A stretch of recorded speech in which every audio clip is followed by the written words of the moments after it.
باب لا تستقبل القبلة بغاية أو بول إلا عند البناء جدار أو نحوه.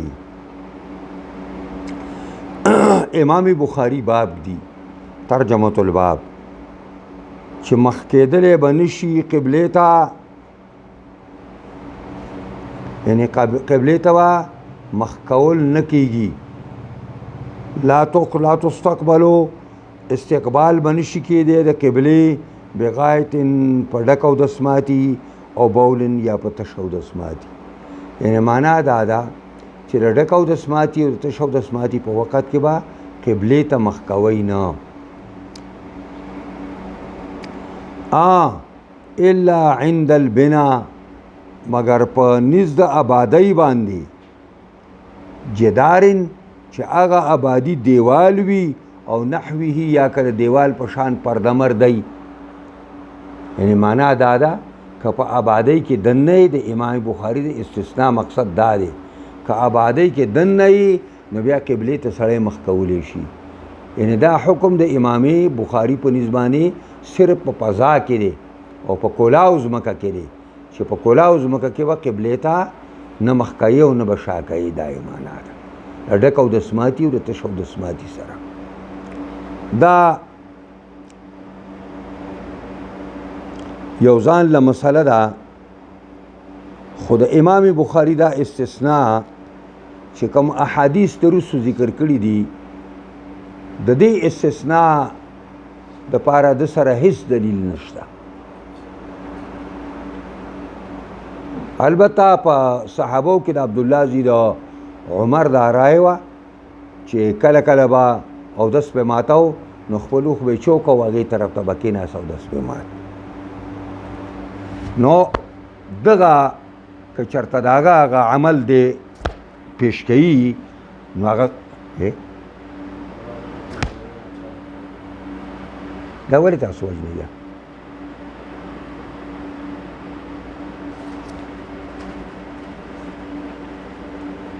او د دونه ګنده ماشه دغه سترګو له راځي پر سترګو کې نه وځي بس. او دا پېږي لاسونه خو په کتاب پراته دي که نه.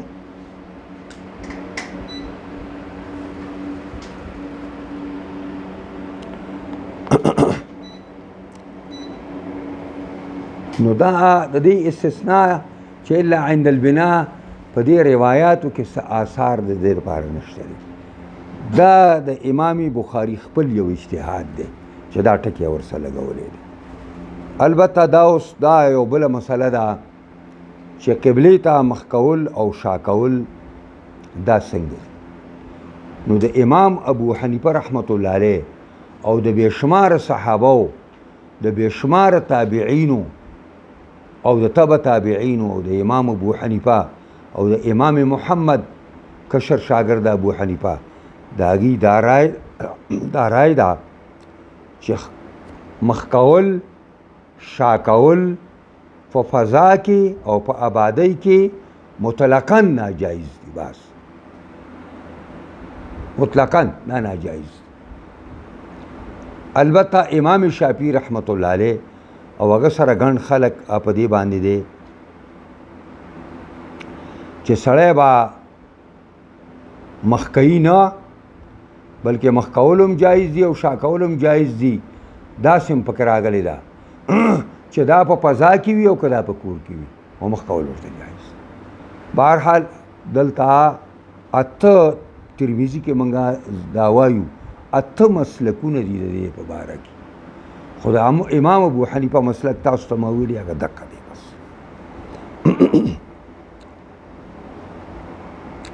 دا حدثنا آدم قال حدثنا ابن أبي ذئب قال حدثنا الزهري عن عطاء بن يزيد الليثي وأبي أيوب الأنصاري قال قال رسول الله دلت عندك أنا أو عندي عن أبي أيوب الأنصاري دا عطاء بن يزيد الليثي دا أبو أيوب الأنصاري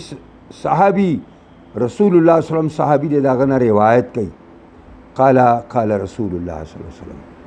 ابو ایوب انصاری وای چې رسول الله او فرمایل اذا اتا احدكم الغایته کله چې راشي او تن ستاسو سارا ته نو فلا يستقبل القبله ولا يوليها ظهره ندی قبله ته مخ کوي او ندی اړی دی قبله ته خپل شاله رهم یعنی معنا دا ده چې ندی مخ کوي او ندی شا کوي دا معنا او غایت اصل کې المطمئن من الارض وای او د عربو د عادتو چې اغي بداسي جوړه زیبه کوته نو اغي ته بتلل کنده او جوړ او پنازه ته بتل او د سماته به الته کو دا د عربو د عادت مطابق او غایت اوس دغه دوته وای مطمئن من الارض ته وای او غایت دغه دوته وای شرقو او غربو بلکې نبی علیہ السلام او فرمایل چې مشرق ته مخ کوي د اودسماتي په ټیم کې او مغرب ته مخ کوي د اودسماتي په ټیم کې شرقو غربو معنا دا ده نو دا خو مسله بیا بدله شو لکه مونږ خو قبله ته چې اوس مونږ مشرق ته مخ کوو نو قبله ته مشا راځي او چې مغرب ته مخ کوو نو قبله ته چې کوم مخ راځي نو مونږ دا حکم ستاره پارنده دا د اهل مدینه لپاره دی دا د مدینه او د مدینه په سمت باندې چې څونه قومونه اوسېږي په شمال کې داږي ټولو قبله هغه جنوب دی داسې ده دا قبله په جنوب کې ده تاسو چې کله مدینې ته راشئ او په مسجد نبوي کې مونځ کوئ مسجد نبوي داسې دی لکه زما کمرې د دغې نه دغه کټ په ځای باندې هلته محراب دی پوهېږئ پرې خبره نو دا د مدینې والاو او د مدینې په سمت چې څوک اوسېږي د هغې لپاره دا حکم دی چې شرقو و غربو مشرق ته مخ کوئ د اودسماتي په وخت کې یا مغرب ته مخ کوئ اما زمونږ مسله دا ده چې مونږ ته دا وایي چې شملو و جنبو مونږ ته دا حکم دی چې شملو شمال ته به مخ کوئ ډک اودسماتي او تش اودسماتي په وخت کې او جنبو دا جنوب ته به چې کوم دی مخ کوئ دا معنا ده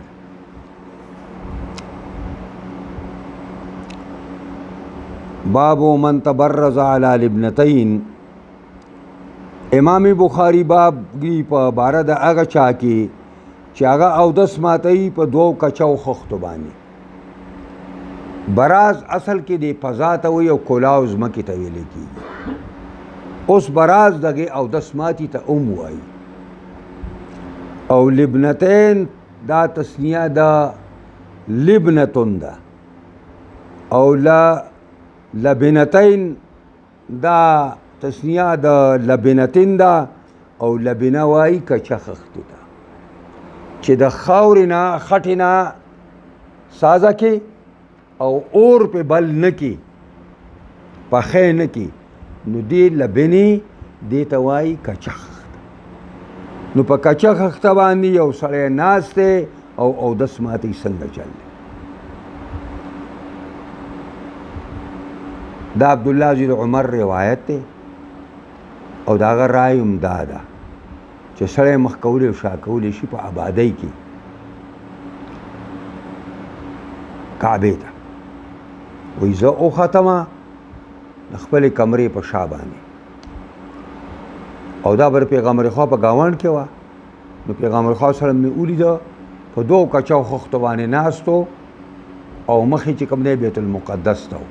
نو شای کعبې ته وه پوهېږئ په روایت دا یو روایت هغه کړی دی او دې وجې نه هغه رای هم دا ده د قبلې په باره کې خو په دې باندې خلکو خبرې کړي دي چې په دې حدیث کې اضطراب دی هغه دا دی کله وایي زه د خپلې کوټې په چت باندې وختم او کله وایي د حبسې بیبي د کوټې په چت باندې وختم دویمه خبره دا ده چې په داسې په غټو سترګو باندې د خو پیغمبر خوا ته نشو کتی چې پیغمبر خوا داس ناستی او دی په غټو سترګو خو داسې نظر یې لګېدلی دی او د دا خیال دا دی چې که سره د مخ چې کوم دی دغه ته بیت المقدس پوهېږئ په دې باندې بهرحال نور هم ډېر جوابونه دي. حدثنا عبد الله بن يوسف قال أخبرنا مالك عن يحيى بن سعيد عن محمد بن يحيى بن حبان عن أمه واسع بن حبان. امام بخاری د خپل استاد عبدالله زید یوسف نه عبدالله وایي ما ته خبر را کړی زما استاد مالک د یحیی زوی د سعید نه او هغه یحیی روایت کوي د محمد ابن یحیی ابن حبان نه او هغه یحیی د خپل تره چې د هغه نوم واسع ابن حبان دی د هغه نه روایت کوي او واسع عن عبدالله ابن عمر. واسع چې کوم دی هغه روایت کوي د عبدالله زید عمر رضی الله تعالی عنهما نه چې انه کان یقول د عبدالله او د بویل چې ان ناسا یقولون بعض خلک داسې وایي چې اذا قعدت علی حاجتک کله چې ته کینی په خپل حاجت باندې د ایک او د دو دپاره نو فلا تستقبل القبلة ولا بیت المقدس نو ته قبلې ته مه مخ کوه او بیت المقدس ته مه مخ کوه. او عبدالله وی دا خبره پوره ټیک نه ده. ولی فقال عبدالله ابن عمر عبدالله زید عمر وی لقد ارقیت یوما علی ظهر بیت لنا زه او ختمه یو ورځې په شا د خپلې کوټې چې زمونږ وه دلته وایي زمونږ وه هلته وایي د حبسې وه فرأیت رسول الله صلی الله علیه وسلم علی لبنتین مستقبل بیت المقدس لحاجته ما اولیدو رسول الله صلی الله علیه وسلم په دو کچو خښتو باندې چې مخې بیت المقدس ته او دا ناس لحاجته و ایک او دوی کول دایما وقالا او بیا دا خپل شاګرد ته وایي دی خپل شاګرد ته وایي دا واسع ابن حبان ته وایي دا شاګرد دی عبدالله صاحب ورته وایي چې لعلک من الذین یصلون علی اوراقهم کېدای شي شاګرده چې ته د هغې کسان نه چې منځونه کوي په خپلو کوناټو باندې پوهېږئ پرې باندې یعنې ته راته ښکاري د هغه خلکو نه یې چې هغه د سنت طریقو نه ناواقف او جاهلي داسې راته وځلېدلې ځکه کوم سړی چې د سنت طریقو نه دغه واقف نه دی نو هغه چې مونځ کوي نو چې داسې راپاسي نو دا کوناټي پرې ځمکه همدغه سي په سجدې په وخت کې هم نو اوچتوي دا چلو کې ورسې سر ښکته کړي ډېر اوچتېږي نه کوناټي د ځمکې نه راوچتوي نه یعنې هغه خلک چې هغه د سنت د مانځه نه واقف نه دي زما خیال د ته څه د هغه خلکو نه یې فقلتو دغه وایي دا حبان دغه وایي دا واسع ابن حبان وایي لا ادري یاره جي زه نه پوهېږم والله قسم په خدای دی چې زه به د دغه خلکو نه یم او که نه به یم جیره دا پته راته نه لګي. قال مالک وایي امام مالک دغه ټکي تشریح کوي چې د عبدالله دی خپل شاګرد ته وایي کېدای شي ته د هغې کسان نه چې هغې مونځ کوي په کوناټو باندې نو امام مالک د دې حدیث ته دغه ټکي تشریح کوي ورته وګورئ یعنی الذین یصلي ولا یرتفع من الارض یعنی گویا که ته د هغه کس په شان یې چې مونځ کوي او نه راپورته کېږي د ځمکې نه ځان نه راوچتوي یسجد وهو لاصق بالارض سجده لګوي او په ځمکه باندې ځان کلک کړی دی لاصق دی په ځمکه باندې پیوست دی د ځمکې صدا معنا. باب خروج النساء الى البراز امام بخاری باب دی وتل د زنانو ساراته، یعنی زنانه د اودسماتي د پاره بار ته تلی شي که نشي تلی.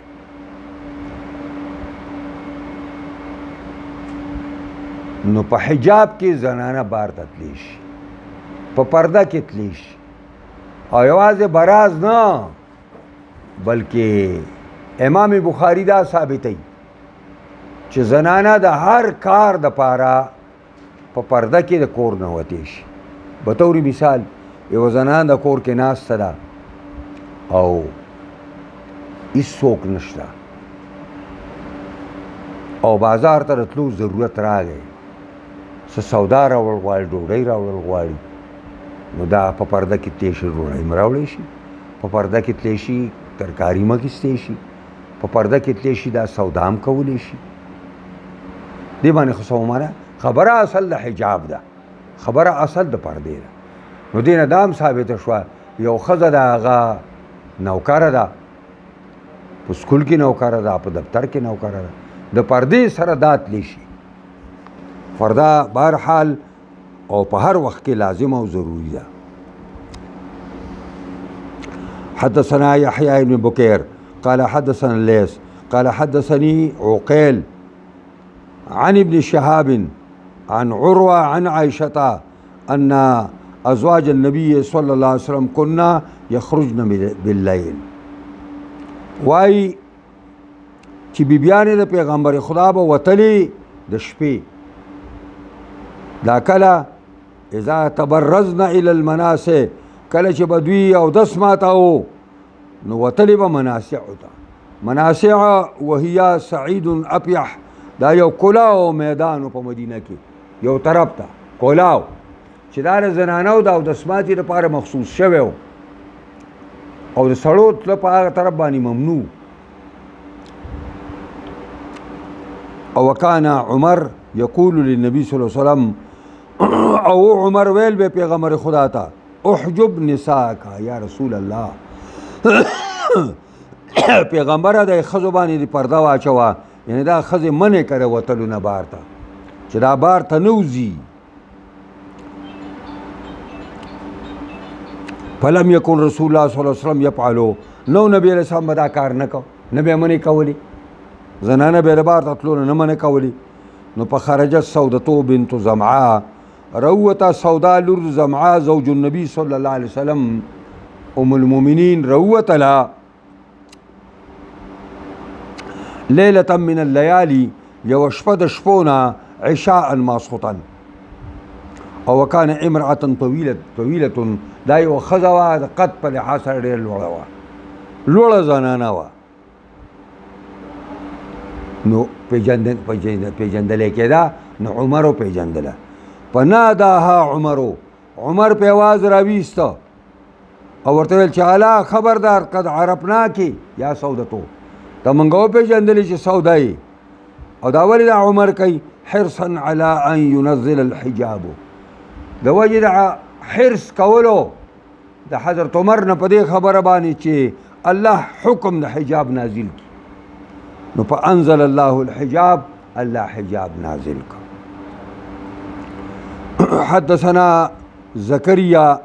قال حدثنا أبو أسامة عن هشام بن عروة عن أبيه عن عائشة عن النبي صلى الله عليه وسلم قال، عائشة أم المؤمنين واي چې نبی علیہ السلام او فرمایل چې قد أذن لكن أن تخرجن في حاجتكن. نبی علیہ السلام بیبیانو ته وایي یقینا اجازت درکړی شوې ده تاسو ته د دې ان تخرجن چې تاسو وځئ په خپلو حاجتونو، د خپل حاجت د سر کولو لپاره تاسو کورونو نه وتی شئ په پرده کې. او دا حکم چې و دا کله قال هشام یعنی البراز، د حاجت نه دلته مراد سارات تللی سارات. او دا حکم د حجاب نه وروستو چې پیغمبر خوا بیبیانو ته ویلي په پرده کې تاسو بار ته اوسم تللی شئ. باب التبرز فی البیوت، اوس دا سارا ته خو به هغې تلله او په سارا کې به اودسونه زنانه هم ماتوله او نارینه هم. اوس په کور کې سړی اودس ماتولی شي که نه ښځه او یا سړی دا څنګه مسله ده. نو امام بخاری باب دی باب التبرز فی البیوت باب دی ثابت په بیان د اودس ماتولو کې په کورونو کې. حدثنا ابراهیم بن المنذر قال حدثنا انس بن عیاض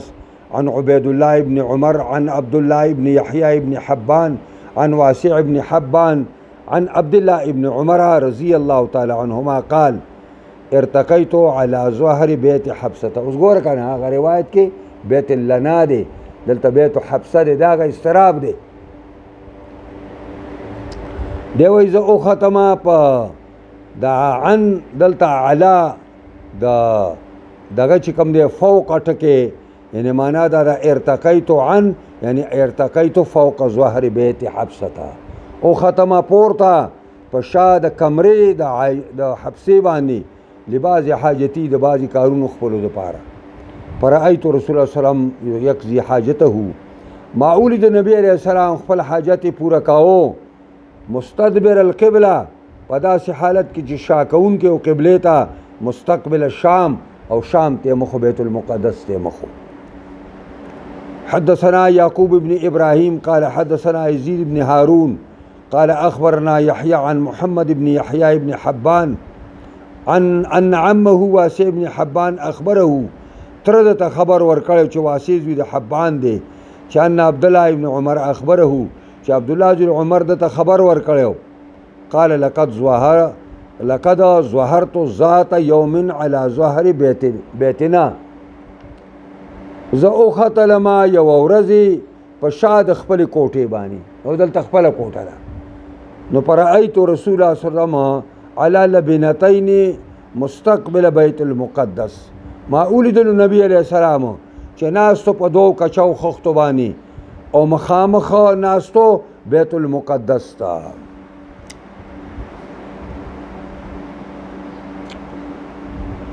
باب الاستنجاء بالماء باب دې ثابت په بیان د استنجا بالماء کې په اوبو باندې استنجا څنګه ده. بعضې خلکو دې ته مکروه ویلې ده امام بخاري په هغې رد کوي. ډېر اوچتو خلکو ورته مکروه ویلې ده وایي ځکه د لاس نه بوی ځي. بیا د لاس نه بوی دپاره خو چې کوم دی سامان شته که نه صابون به پرې ولګوي خاوره به ولګوي. لکه تاسو ته به دا راشي په روایاتو کې چې حضرت عایشة ام المؤمنین به خپلو شاګردان ته ښوده په هغه باتروم کې چې کوم د پیغمبر خدا په کور کې و چې نبي علیه السلام به پکې اودس ماتاو او بیا به یې لاس وینځل نو لاس یې په دیوال پورې راښکلي نو هغه هغې ساتلي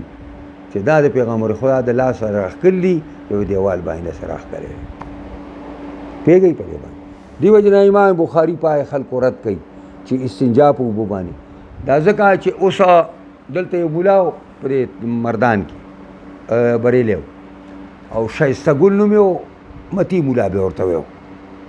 اوس زوی دی په لندن کې دی او د دې دغه چې کوم دی د دغه مخې ته هلته غټه مدرسه سازه کړې اوس د شیخ ملتون مخې ته هغه زوی نو هغه متی مولا چې و نو هغه تلی او حج ده نو د حرم په امامانو پسې مونږ نه کوو. نو چا ویل دا ولې نه کوي ویل دوی اودس کوي دوی استنجا په اوبو کوي. پوهېږئ په دې باندې هغه د استنجا وجه نه وه د متی مولا عقیده د شرک وه او هغه موحدین مونځ یې په دې وجه ورسره نه کوو نو دا بانې کوله ویل دوی استنجا په اوبو کوي. حدثنا ابو الوليد هشام ابن عبد الملك قال حدثنا شعبة عن أبي معاذ واسمه عطاء بن أبي ميمونة د دې ابو معاذ نوم چې دی عطاء زوی د ابي ميمونة دی. قال سمعت انس بن مالك وایي ما د انس زوی د مالک نه اورېدلي یقولو کان نبي صلی الله علیه وسلم اذا خرج لحاجته او نبي علیه السلام کله به چې د خپل حاجت دپاره وتلو نو اجیء انا رابلم زه و غلام معنا او یو بل هلک زمونږ سره یا د دې معنا نه معه اداوة من ماء زمونږ سره به یو غلام مو او یا دا الفاظ د معنا معه اداوه چې د هغه سره به یو لوښی د اوبو یعنی یستنجي به معنا دا ده چې پیغمبر خدا صلی الله علیه وسلم سره به اوبه من ګرځولې دې لپاره چې پیغمبر خدا په دې اوبو استنجا وکړي چې پیغمبر خدا یو عمل کوي نو دا ناجایز کېدی شي او د هغې لپاره به ته دا بانی بیا سازی چې د لاس نه بوځي او پلانې چلې او پلانې چلې یا په دې باندې اودس ښه نه وچېږي. باب من حمل معه الماء لطهوره. امام بخاری باب دی د هغه چا په باره کې چې بارېدی شي د هغه سره اوبه د هغه د پاکیزګۍ دپاره. د لطهوره نه دلته مراد ځان پاکولو نه مراد استنجا ده. قال ابو درداء حضرت ابو درداء رضی الله تعالی عنه نه بعضې خلکو تپوس وکړو د بعضې مسایلو او دا خلک چې و دا د کوفي خلک و پوهېږئ او تپوس یې د ابو درداء نه و که د شام کې اوسېده دا به تاسو له بری بخاري کې بل ځای کې راشي. ابو درداء ویل چې تاسو زما نه دې مسلو تپوس کوئ نو تاسو کې خو یو عالم اوسیږي د پیغمبر خدا صلی الله علیه وسلم خاص شاګرد اوسیږي عبدالله بن مسعود اوسیږي او هغه صاحب النعلین دی صاحب الوساده دی او صاحب الاداوه دی یعنی هغه تاسو کې کوم سړی چې د هغه د نبي علیه السلام سره به پیزار ګرځو د نبي علیه الصلاة والسلام سره به بالغ ګرځو پیغمبر خدا سره به اوبه ګرځولې هغه سړی تاسو کې موجود دی او تپوس زمانه کوئ. وای ابو درداء الیس فیکم صاحب النعلین والطهور والوساده تاسو چې مانه تپوسونه کوئ نو ولې نشته په تاسو کې صاحب النعلین د پیغمبر خدا پیزار به ګرځو نبی علیہ السلام ته پیزار سم که چاگی په خپو کو لا بړه کم مجلس ته بلاړ او مجلس کې باغی پیزار وسته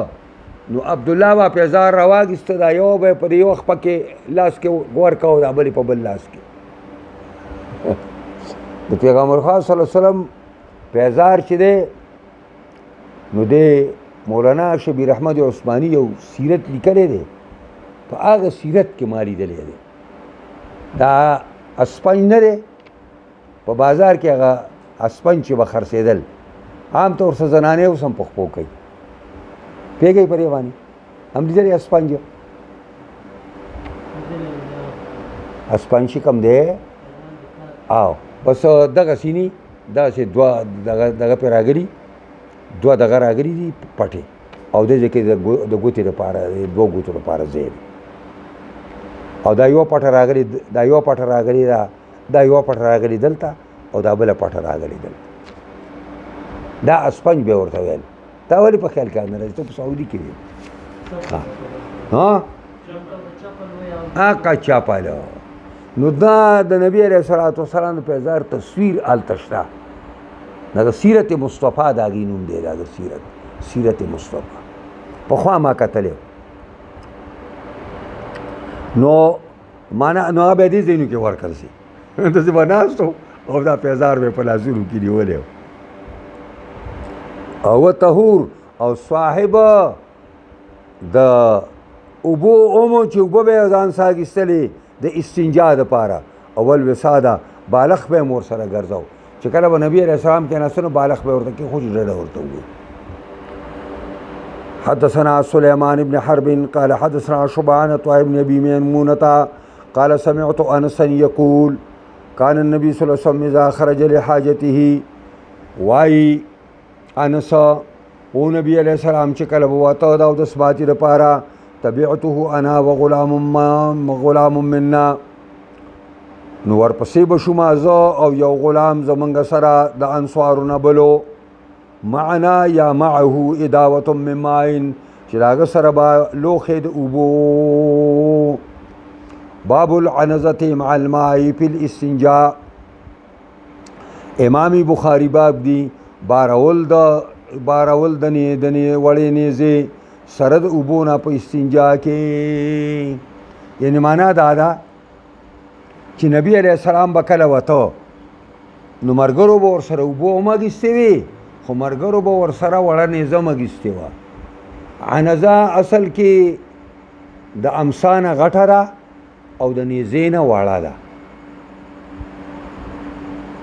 او په سر کې چې کومه دی اوسپنه ده او که نه دا پیر ګوهر چې دی هغه سره هغه شته شل ورته وایي هغې ته شل پوهېږئ په دې باندې چې د نیزې نه لنډه ده او د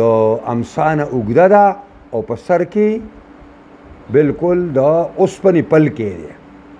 زج به راشي اوس لفظ زج لګ ځکه وایي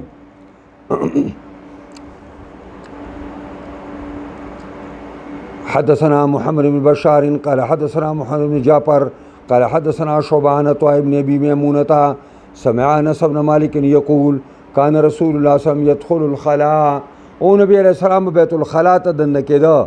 نو په احمل انا و غلام نو بارو بماو یو ولک بل اداوه من ماء یو لوښی د اوبو وعنزه او اغا شلره یستنجي بالماء په دغه اوبو باندې به استنجا کوله. تابعه نظر د دې استاد تابعداري کړې ده نظر او شازان د شعبه نه یعنی د محمد ابن جعفر تابعداري کړې ده نظر او شازان هم د شعبه نه څنګه چې محمد بن جعفر د شعبه نه روایت کوي نو دا روایت نظر هم کړی دی او دا شازان هم کړی دی او العنزه عصن علیه زج دا هغه امسا ده چې په کم باندې د اوسپنې پل کې لګېدلی په کم باندې د اوسپنې پل کې لګېدلی سم خیال دی په دې به بس کومه که نه هلته تاسو لږ سبق مخکې شوی ما چې زه لږ تاسو ور ورسوم یو ورځ تاسو سبق قضا کړی پوهېږئ انشاءالله